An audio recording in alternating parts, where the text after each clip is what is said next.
Evangelho de João, capítulo 20, versículo 19 em diante. A leitura é um pouquinho extensa, peço para que você venha ter... Bom, eu nem devia pedir isso, para você ter paciência. Seria um absurdo eu pedir isso, porque é a palavra que transforma a nossa vida, é a palavra que renova, é a palavra que gera conhecimento, e esse conhecimento é o que muda a nossa história. Vamos ler a partir do versículo 19. O título na minha Bíblia diz: Jesus aparece aos 11, a incredulidade de Tomé.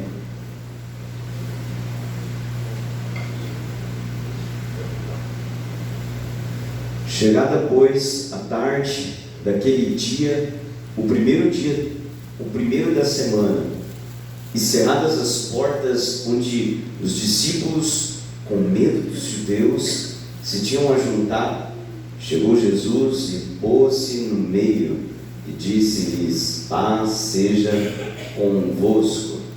E dizendo isso, mostrou-lhes as mãos e o lado, de sorte que os discípulos se alegraram vendo o Senhor. Disse-lhes, pois, Jesus outra vez: paz seja convosco. Assim como o Pai me enviou, também eu vos envio a vós. E havendo dito isso, assoprou sobre eles e disse-lhes: recebei o Espírito Santo. Aquele a quem perdoardes os pecados, lhes são perdoados, e aqueles a quem os retiverdes, lhes são retidos. Ora, Tomé, um dos 12, chamado Dídimo, não estava com eles quando veio Jesus. Disseram-lhe, pois, os outros discípulos: vimos o Senhor. Mas ele disse-lhes: se eu não vir o sinal dos cravos em suas mãos, e não puser o dedo no lugar dos cravos, e não puser minha mão do seu lado, de maneira nenhuma o crerei. E 8 dias depois, estavam outra vez os seus discípulos dentro, e com eles Tomé. Chegou Jesus, estando as portas fechadas, e apresentou-se no meio, e disse: paz seja convosco. Depois disse a Tomé: põe aqui o teu dedo e vê as minhas mãos. Chega a tua mão e põe-na no meu lado. Não sejas incrédulo, mas crente. Tomé respondeu e disse-lhe: Senhor meu e Deus meu. Disse-lhe Jesus: porque me viste, Tomé, creste? Bem-aventurado os que não viram e creram. Vamos falar com o Senhor mais uma vez? Pai, nós te damos graça, toda a nossa gratidão pela tua palavra, que é o que tem mudado, Senhor meu Deus, a nossa história e a nossa vida. E eu te peço, Senhor meu Deus, que haja um temor sobre o coração de toda a tua igreja e aqueles que não entenderam ainda a realidade daquilo que a tua palavra pode fazer. Nós pedimos a ti, Senhor, em nome de Jesus, toca a tua igreja, toca, Senhor meu Deus, o teu povo. Usa-me, Senhor meu Deus, como teu instrumento. Eu preciso, Senhor meu Deus, da tua misericórdia e da tua ajuda. Nós oramos em nome de Jesus, e toda a igreja diga amém. Amém. Glória a Deus. Amados irmãos, tem sido dias assim dias difíceis lá em Martinópolis. Nós perdemos assim vários irmãos no decorrer dessas últimas 5 semanas. Nessas últimas 5 semanas faleceram do nosso convívio 7 pessoas. Dentre essas 7 pessoas, pessoas da igreja e pessoas que também não eram da igreja. E num dos dias, estando ali em um dos velórios, em um momento de dor, em um momento de tristeza, olhando ali para um dos nossos irmãos que estava ali dentro do caixão, era aquele clima de velório, de tristeza, de angústia, um choro, e era o irmão Genésio, e eu olhando para aquela situação e pensando, meu Deus, houve um acidente, e aquele acidente, né, veio a ceifar a vida da nossa irmã Fátima. Ele não morreu na hora, ele ficou alguns dias hospitalizado e ele morreu depois. E nós sabemos, irmãos, que quando Deus quer livrar, Deus livra, amém? Quantos de nós aqui já passamos, quantos de nós que dirigimos já passamos situações difíceis na estrada ou até mesmo na cidade, e Deus deu o livramento. E o Deus que dá o livramento poderia ter livrado eles, mas não livrou. E olhando para o irmão Genésio, no dia do velório dele ali, eu olhando ali para o corpo, a sensação que eu tinha na minha mente, era uma sensação de derrota, era uma sensação de fracasso, alguém que perdeu a vida, alguém que foi derrotado por causa de um acidente de trânsito. E refletindo sobre aquele momento, falando com Deus, pedindo para Deus consolo, começou a vir alguns trechos da Bíblia. E esse trecho que nós acabamos de ler, ele faz menção para nós acerca do domingo, quando Jesus havia sido ressuscitado. Mas antes do domingo, havia acontecido a sexta-feira. E quando nós começamos a estudar, a reler tudo aquilo, os fatos que se sucederam durante a crucificação de Jesus, você vai ver ali que tinham dois grupos. Houve ali o grupo daqueles que conspiraram para a morte de Jesus, e houve ali também um segundo grupo daqueles que seguiam e serviam e criam em Jesus. Então a Bíblia vai nos relatar, eu não vou aqui detalhar porque você conhece, a Bíblia vai dizer que Jesus foi torturado, a Bíblia vai dizer que Jesus, após ser torturado durante a noite, ele ainda teve que carregar a sua cruz de dia. E em um certo momento, o cansaço, o esgotamento era tanto, que precisou ter uma pessoa para auxiliá-lo a carregar aquela cruz. E o ápice de toda aquela dor, de todo aquele sofrimento, teve fim no momento em que o Senhor Jesus estava sendo crucificado.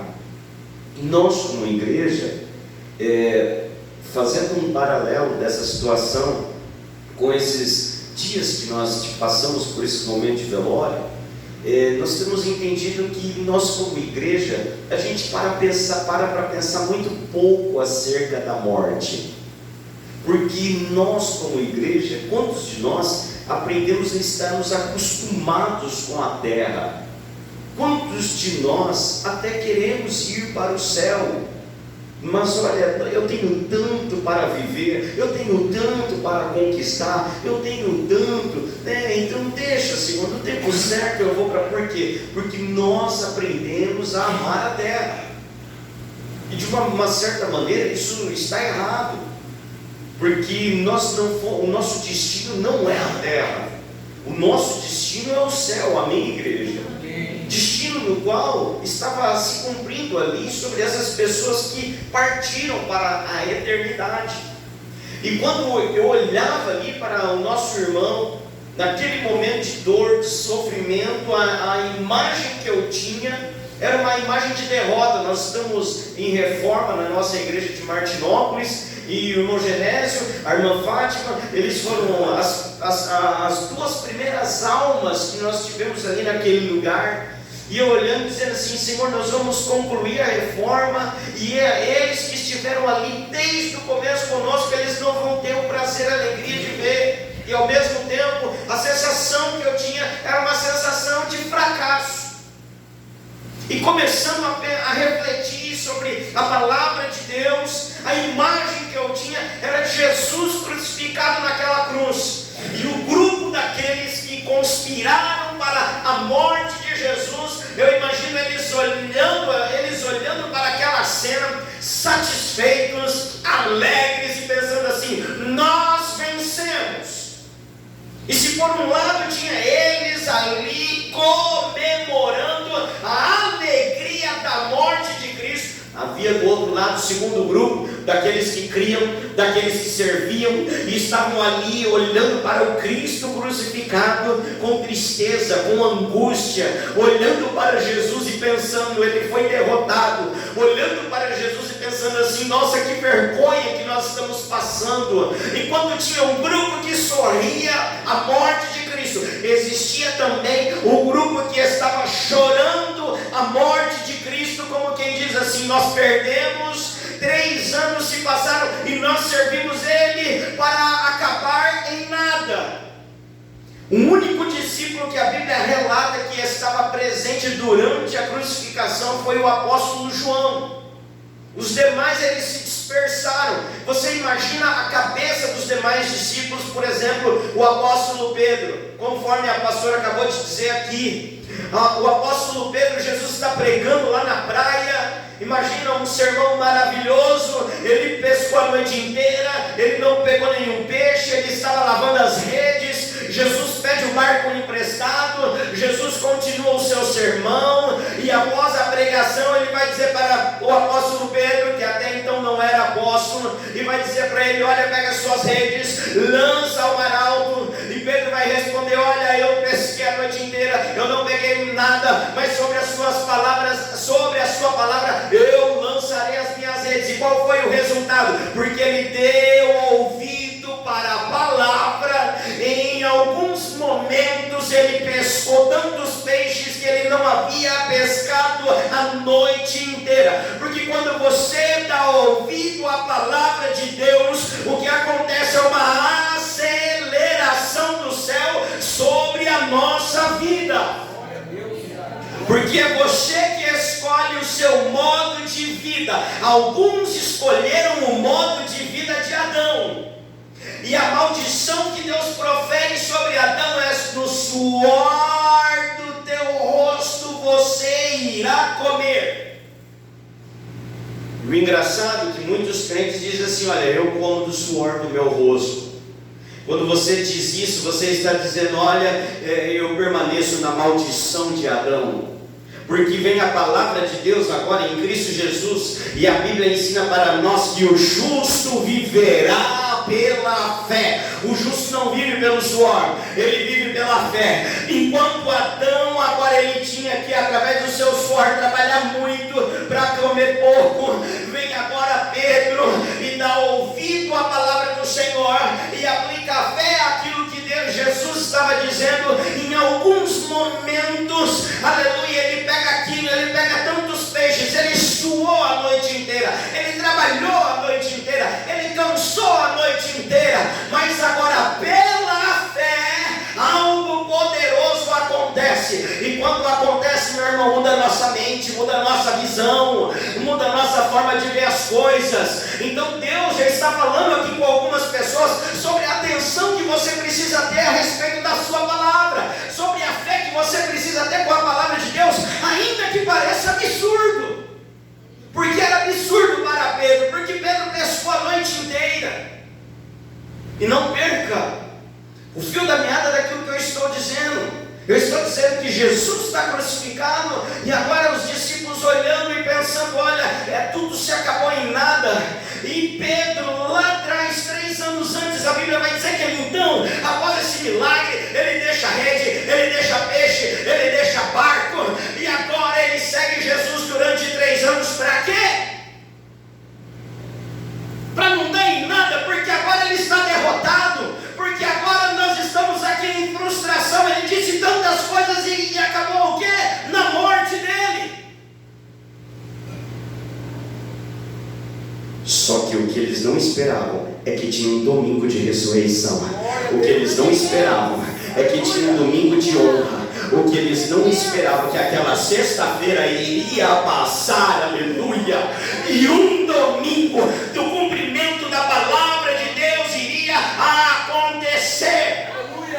Do mesmo modo, quando eu olhava para o irmão Genésio com aquela sensação de vergonha, o Espírito Santo está dizendo, você está olhando para a sexta-feira, mas ele já está vivendo o domingo. E sabe, amados irmãos, é o que acontece conosco, porque muitas das vezes a gente fica olhando para a sexta-feira, a gente fica olhando para esse momento circunstancial. É tanta luta, é tanta tribulação, parece que eu estou derrotado. Meu irmão, o seu Jesus, o nosso Jesus, ele venceu no domingo, ele está ressuscitado, aleluia, e como ele venceu, ele promete a vitória para aqueles que estão debaixo, aleluia, das suas mãos. Louvado seja Deus. E nesse domingo nós começamos a leitura, o texto dizendo para nós que os seus discípulos estavam reunidos no primeiro dia, no domingo, e eles estavam reunidos em uma sala com as portas fechadas. Agora você imagina, porque quando Jesus ressuscita no domingo, boatos começam a ser espalhados em Jerusalém. Alguns diziam assim: nossa, Jesus ressuscitou. Outros diziam assim: não, ele não ressuscitou, o seu corpo foi roubado pelos seus discípulos. E outros diziam assim: bom, então alguma providência tem que ser tomada com esses discípulos que roubaram o corpo dele. E agora os 11 estão ali reunidos debaixo de todas essas conversas, debaixo de todos esses boatos. Você imagina então um lugar fechado, as portas fechadas, 11 homens com uma incerteza dentro do coração, 11 homens cheios de medo. O que vai ser agora? O que é que vai acontecer agora? Em uma sala de incerteza, em uma sala de medo, em uma sala onde boatos estavam sendo espalhados, a Bíblia diz então que Jesus, ele aparece e ele diz: paz seja convosco. E o que Deus está dizendo para nós, sabe o que é? Que cada um de nós temos uma sala dentro do nosso coração. Às vezes essa sala de incerteza: Senhor, o que vai ser amanhã? Senhor, o que vai ser da minha vida? Porque parece que nada muda. Cada um de nós temos uma sala dentro do nosso coração, onde às vezes você olha para a sua família, você olha para o seu filho, você olha para essa situação que você tem orado a Deus, parece que não tem resposta, aleluia. E essa sala do seu coração com as portas fechadas, aonde você pensa, fala assim: Senhor, o que é que vai acontecer? Deus tem uma palavra e ele diz: paz seja sobre a tua vida, sobre essa situação. Glória a Deus. Aleluia. Na sala do medo, Jesus apareceu. Na sala da incerteza, Jesus apareceu. Na sala onde parecia que tudo estava perdido, Jesus apareceu. Glória a Deus. E a Bíblia vai dizer que Jesus, ele chega, e quando ele diz paz seja convosco, ele começa agora a mostrar as suas cicatrizes. Jesus então agora ele começa a mostrar: olha, sou eu mesmo. Jesus então, através desse ato, ele precisa fazer isso para validar quem ele era. Por quê? Porque Jesus em nada parecia com aquilo que havia se passado. Jesus, após a ressurreição, ele não parecia com aquilo que ele havia sido. Então, meu irmão, sabe uma coisa? Quando Jesus ele disse assim: cada um tome a sua cruz e siga. Quando o apóstolo Paulo fala: olha, que nós já estamos crucificados com Cristo, meu irmão, vai para a cruz. Sabe por quê? Aleluia, porque você vai para a cruz na sexta-feira, você é ressuscitado no domingo, e no domingo não tem só ressurreição, tem uma obra do Espírito Santo para fazer você ser diferente de tudo aquilo que você já foi um dia. Glória a Deus. Só que o problema, irmãos, que nós queremos ser abençoado e queremos continuar a sendo aquilo que nós já fomos um dia. Coração cheio de falsidade, coração cheio de engano, coração cheio de malignidade, sorriso na frente, mas o coração só Deus sabe como se encontra. Não teve um coração que passou pelo processo da sexta-feira e vivenciou um domingo da transformação. Então Jesus, ele precisava validar que era ele mesmo, porque ele em nada se parecia com aquilo que ele havia sido antes. Meu irmão, em nome de Jesus, o mundo está vendo uma diferença em nós, ou o mundo está vendo a mesma pessoa que nós somos?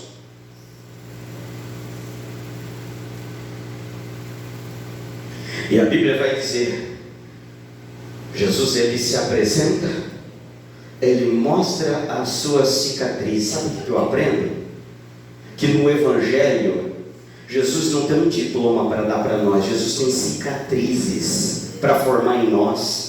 Sabe, há pessoas que servem a Deus pelo diploma.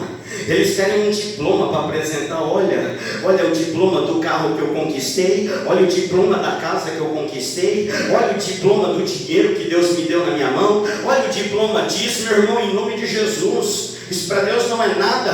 Jesus, ele não chega apresentando um diploma, Jesus chega apresentando as suas cicatrizes.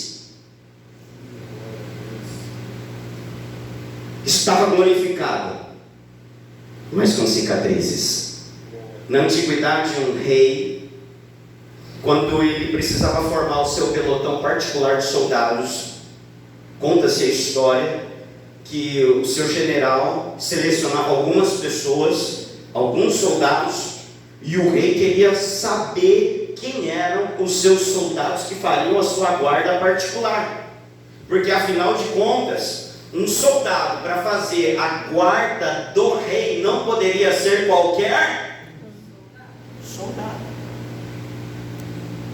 Então conta-se a história, o general fazia uma pré-seleção, e agora o general trazia aqueles soldados até a presença do rei, e o rei falava assim: olha, tira sua camisa aí, tira sua blusa. E o soldado, ele tirava a blusa, e o rei ia olhando e falava: opa, esse tem cicatriz, vem para cá. Esse não tem cicatriz, vai para lá. Esse tem cicatriz, vem para cá. Esse não tem cicatriz, vai para lá. E o grupo daqueles que não tinha cicatriz, o rei dizia: olha, pode ir embora, muito obrigado. Agora o grupo que tinha cicatrizes, o rei perguntava: por que essa cicatriz? Ah, rei, essa cicatriz é que houve uma batalha e uma flecha passou de raspão em mim na hora que eu estava ali no meio do pelotão. Ah, é? E o que é essa outra cicatriz? Ah, essa cicatriz aqui foi uma lança que foi cravada em mim, mas no momento da batalha tive força ali, arranquei aquela lança ali, segurei a ferida e continuei a batalha até o fim. Ah, é? E o outro: o que é essa cicatriz? Ah, no momento daquela guerra que teve com aquela nação assim, assim, assado, eu estava num duelo no meio do campo de batalha, e um outro indivíduo, um outro soldado me feriu com a sua espada, mas eu prevaleci e estou aqui vivo.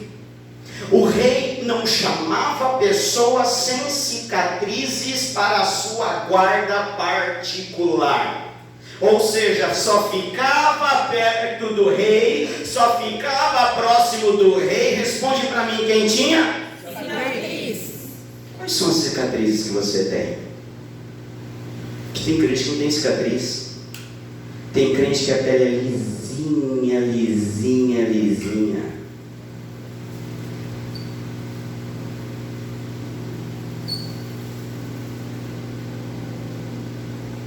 Ele não se permite ser ferido. Ele não se permite passar por situações onde ele tenha que demonstrar humildade, porque ele diz assim: eu não levo desaforo para casa. E Jesus, ele diz assim: aprendei de mim que sou manso e... Irmão, quem caminha em mansidão, em humildade, só consegue verdadeiramente caminhar em mansidão e humildade quem são pessoas verdadeiras. E uma pessoa, para caminhar em mansidão e humildade, ela tem que estar disposta a ser ferida e o Senhor permitir que cicatrizes sejam geradas nela. Porque só fica próximo do rei quem tem o quê? Às vezes você tem vivido um momento onde alguma situação tem te ferido, Mas eu te digo uma coisa, deixa essa ferida fechar e virar uma cicatriz. Eu tenho uma cicatriz aqui na minha mão, e normalmente, a maioria das cicatrizes, quando fecha a ferida, se torna uma cicatriz, a pele fica mais grossa. Normalmente, na maioria dos casos, um lugar onde fica uma cicatriz, a pele fica mais grossa. A pele fica mais forte naquele lugar da cicatriz. E às vezes, irmão, existem pontos específicos da nossa alma que estão fracos, e Deus permite que algo aconteça, sabe? Às vezes é o apego ao dinheiro na nossa alma que está tão forte. Deus permite algo acontecer ali para testar você nesse desapego, para te tornar forte naquilo que você é fraco. Glória a Deus. Às vezes há pessoas que, sabe, na alma dela, ninguém pode, se alguém passar e não der paz do Senhor, pronto, ela já ficou toda ferida, ela já fica toda sangrando, e o Senhor Jesus olha para aquela situação e fala: bom, eu preciso permitir que essa ferida seja fechada, se torne uma cicatriz, para que aquilo que é fraco se torne...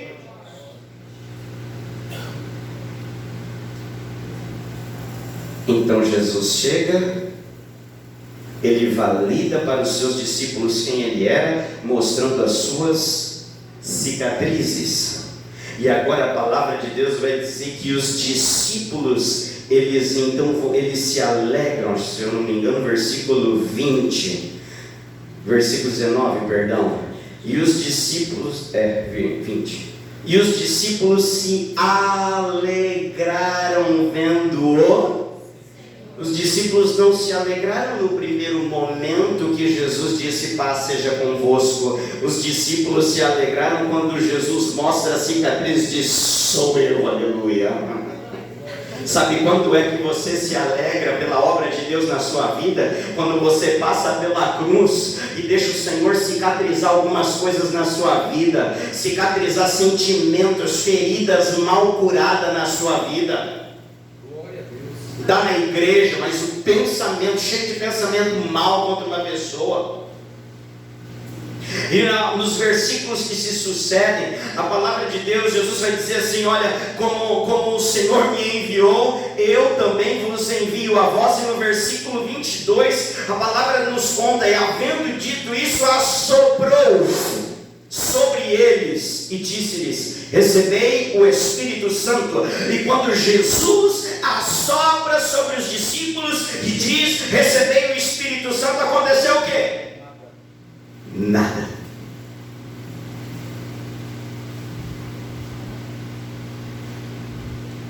Jesus, ele faz um ato profético daquilo que aconteceria lá em Atos, onde a palavra de Deus diz que um vento impetuoso encheu a casa e todos foram cheios do Espírito. Ou seja, antes de que acontecesse a manifestação lá em Atos, houve um ato profético em João 20. Sabe por quê? Porque todo comportamento seu, todo comportamento meu nessa terra manda uma mensagem para o céu. Todo comportamento na terra é um ato profético no céu. O teu comportamento em fazer um bem é o ato profético no céu. O teu pensamento de bem é um ato profético no céu. O teu pensamento de mal também é um ato profético no céu. Por quê? Porque toda semeadura gera uma cor. Então o que Jesus faz? Jesus semeia o assopro, aleluia, dos seus pulmões. Ele diz: recebei o Espírito. Ele faz um ato profético. Quando você olha para a nação de Israel, no meio daquela batalha contra Amaleque, a Bíblia vai dizer que quando Israel estava na batalha e Moisés estava ali com as suas mãos erguidas, enquanto as suas mãos estavam erguidas, Israel prevalecia na guerra. Mas quando ele baixava as suas mãos, Israel começava a ser derrotada. Deixa eu te falar uma coisa, parece algo tão simples, mas não é, porque eu estou te dizendo, cada comportamento seu na terra é um aleluia, parecia algo bobo, parecia algo simples, com as suas mãos estendidas, e Israel prevalecia. Amada igreja, é assim que você precisa estar sobre o seu lar, sobre a sua casa, com as mãos estendidas, em oração, em clamor. A Bíblia vai dizer que Israel ali marchou sobre Jericó durante aqueles 7 dias. Quem olhava e falava assim: eles estão tudo doidos, eles são loucos, porque ninguém nunca conseguiu derrubar essa muralha. Eles estavam ali 7 dias em um ato profético, 7 dias crendo, 7 dias rodeando aquele lugar. Aleluia, eu não sei há quanto tempo você está rodeando, eu não sei há quanto tempo você está crendo, eu não sei há quanto tempo você está confiando, mas não cesse de marchar sobre essa situação. Glória a Deus. Irmãos, não perca o poder contido nas pequenas coisas. Não perca o poder daquilo que Deus pode liberar, contido numa oração simples, contido no jejum, contido nas lágrimas, onde o salmista vai dizer que aquele que leva a preciosa semente andando e chorando, voltará sem dúvida com os seus molhos. O que é o molho? É o resultado daquilo que ele andou, daquilo que ele chorou, daquilo que ele clamou.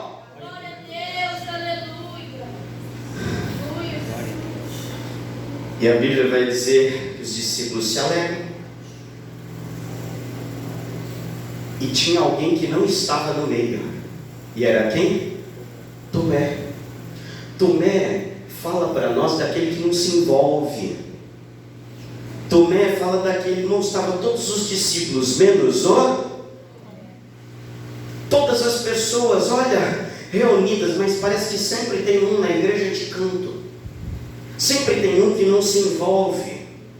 Sabe, irmãos, aquele que não se envolve perde a revelação daquilo que Deus quer fazer. Aquele que não se envolve perde a manifestação daquilo que Deus quer causar. Aquele que não se envolve, ele fica ali, ele não tem a experiência daquilo que os demais tiveram. E além dele não ter, irmão, toma cuidado, porque gente assim é sempre carnal. E o carnal, ele sempre fica ali no cantinho, e ele sempre tem alguma coisa para criticar, ele sempre tem alguma coisa para falar, porque ele não se envolve.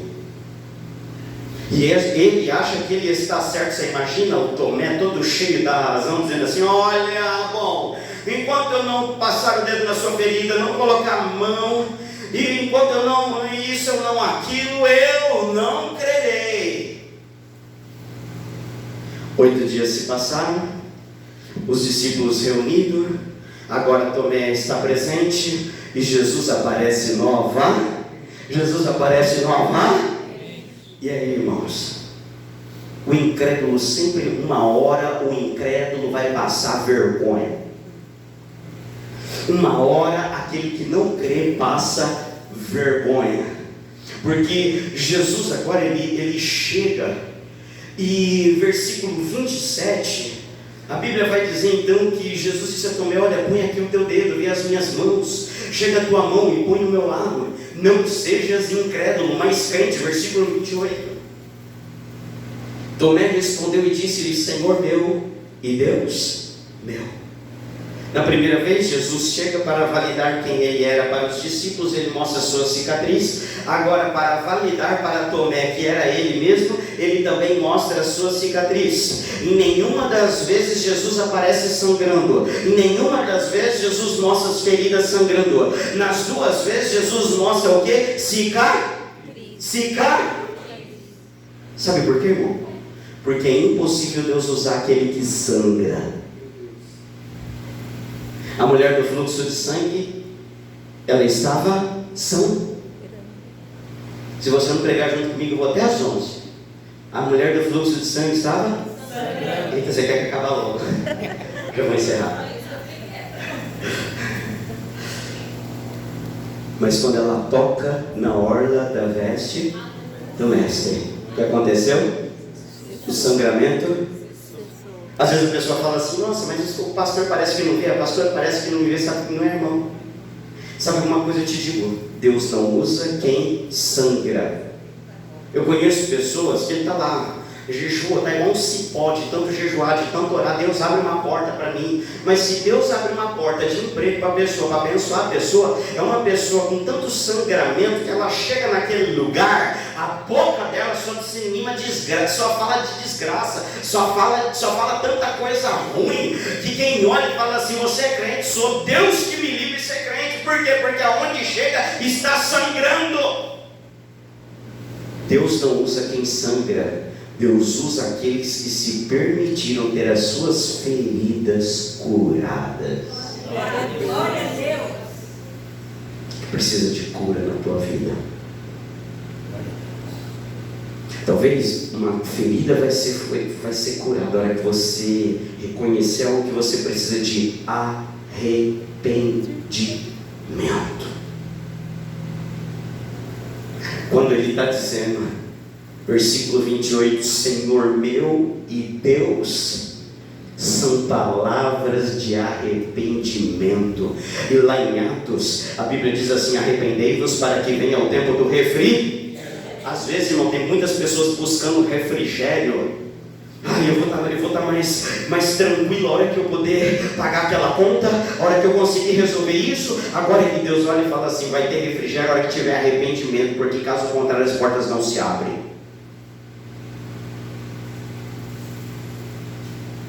E ele vai dizer o quê? Senhor meu e Deus meu, palavras de arrependimento. No próximo versículo, disse-lhe Jesus: porque me viste, Tomé, creste? Bem-aventurado os que não viram e creram. Irmão, não seja dependente de ver para crer. Não seja dependente de Deus ter que trazer um arrepio dos seus poros para você crer que Ele está sobre a sua vida. Não seja dependente de alguém, revele, coloque a mão sobre a sua cabeça para que você venha crer. Não seja dependente, creia na palavra de Deus. Disseram para ele: Tomé, parece absurdo, mas Jesus ressuscitou. Pronto, acabou, creia. Irmão, se alguém falasse para mim: pastor, Moisés, olha, se a Bíblia dissesse assim, que Moisés atravessou o Mar Vermelho de jet ski, eu acredito. É absurdo, mas se a Bíblia falou, eu acredito. Claro que não está na Bíblia, mas se estivesse na Bíblia, eu acreditaria. Então, Jesus ele encerra aqui dizendo para Tomé: Tomé, pode crer, Tomé, porque a cruz não me parou, a morte não me parou, aquele momento de vergonha não me parou, aquela desonra não me parou, porque hoje é domingo, eu estou aqui ressuscitado, aleluia, eu estou aqui cheio de poder e glória, eu estou transformado, que eu estou até irreconhecido. Irmão, é coisa que você tem que tomar posse sobre a tua vida, aleluia, de uma transformação, aonde você vai ter que se apresentar para você mesmo, aonde você vai olhar e vai falar assim: Senhor, eu creio nisso, eu creio em um tempo onde as pessoas vão dizer assim: você é a fulano de tal, você mesmo. Eu sou assim, por quê? Porque eu passei a sexta-feira da dor, passei a sexta-feira da vergonha, me converti, me arrependi, renunciei, desapeguei, aleluia, e eu estou vivendo o domingo da vitória. Quem crê, diga glória a Deus e aplauda o Senhor. Eu vou encerrar a mensagem aqui, irmãos. Deus abençoe você em nome de Jesus, amém. Glória a Deus. Louvado seja